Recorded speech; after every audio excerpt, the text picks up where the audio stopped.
Hey, McGinn, welcome back to our Read Alouds. It's Mr. Lohn, and I am looking forward to bringing you another book today. Hopefully, everyone is having a good day.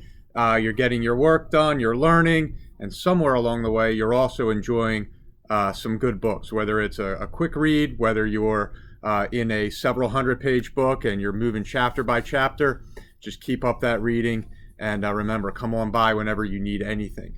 So I'm going to read a book today that's from a series by Devin Scillian, and it's called Memoirs of a Hamster. And these books are arranged where the characters go day by day talking a little bit about their lives, almost in a diary form. And I think you're going to get a kick out of this one and enjoy it. We've done, I think, last year we did Memoirs of a Goldfish. And so this is a part of that series. Here we go. Memoirs of a Hamster.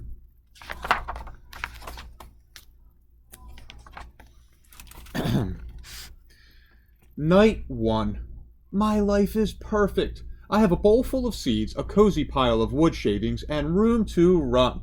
I'm never leaving here. Question: who's the luckiest hamster in the world? Answer: me. Night 2. I was just telling myself, Seymour, you've got it made. When my exercise wheel was delivered, I like to work out. It's the best model around, the Fuzzy Boy 360. Shiny as a new dime and fast as lightning. I don't know how many miles I put in, but I was on that wheel all night. Night 3. It took me a while to get the hang of my new water bottle, but it's great. It's important too. A hamster has to stay hydrated. Back to my wheel. I've got another hour to put in before daylight. Night 4. Little girl came by and gave me a kiss on the nose. Nasty. Hello. Ever hear of germs? But she also gave me 2 yogurt drops. Question: what's better than a yogurt drop? Answer: 2 yogurt drops. I ate one and tucked the other in my cheek to save for later. This hamster has it going on. Night 5. I was just climbing onto my wheel tonight when Pearl the cat came by. You know, she said, you run for miles every night, but you never leave that cage. What's it all for? I don't know, I said. It's what hamsters do. What a complete waste of time, she said. Have fun in your cage. I'm going to the sunroom. Sunroom? What's a sunroom? Night 6. Little girl woke me up to clean my cage today. She kissed me on the nose again. Barf! She needs to knock that off. But while she was carrying me around, I realized there's a lot of house around me that I haven't seen. It seems to go on forever. I tried as hard as I could, but I couldn't see a sunroom. Little girl gave me a yogurt drop, and I completely forgot about the sunroom. Whatever a sunroom is it better than a yogurt drop? Answer: no. Night 7. I planned on running a marathon tonight, but my Fuzzy Boy 360 is a little squeaky. Pearl came over to the cage looking a little annoyed. You really need to get yourself out of there, she said. But why? I asked. I've got my wheel, I've got my seeds, I've got my yogurt drops.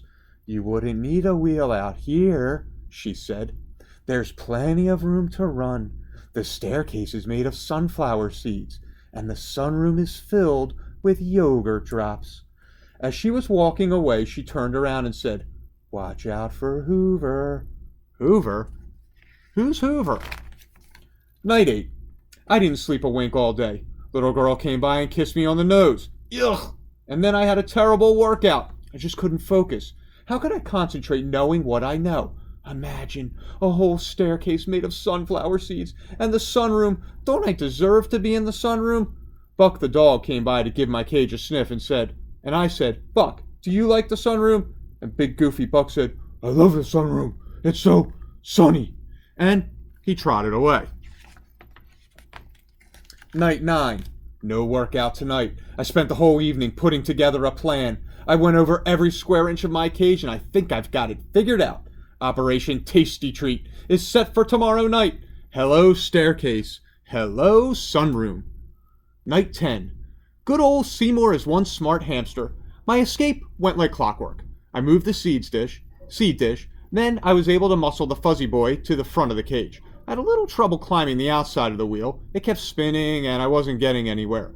But Sweet Pearl suggested I jam a sunflower seed at the side of the wheel, and it worked. After that, it was easy. I shimmied up the wheel and popped the lid right off. Question: who's going to eat every yogurt drop in the sunroom? Answer: me. Night 11. Note to self: cats are big fat liars. I'm writing this from under the sofa. One wrong move and Pearl will have me for dinner. For starters, the staircase is not made of sunflower seeds. It's just carpet, and it tastes like a sweater. And the sunroom is nice, but there wasn't a yogurt drop in sight. And when I heard Pearl, big fat liar, say, "Hello, Seymour," I knew something was wrong. She looked really hungry, but all of that time on the wheel paid off. I raced past her and squeezed out of the sunroom just in time. I made it here, but now what? Pearl keeps clawing under the sofa. The big fat liar. I'll probably never see my cage again. Question: who's in big trouble? Answer: me. Night 12. I'm doomed.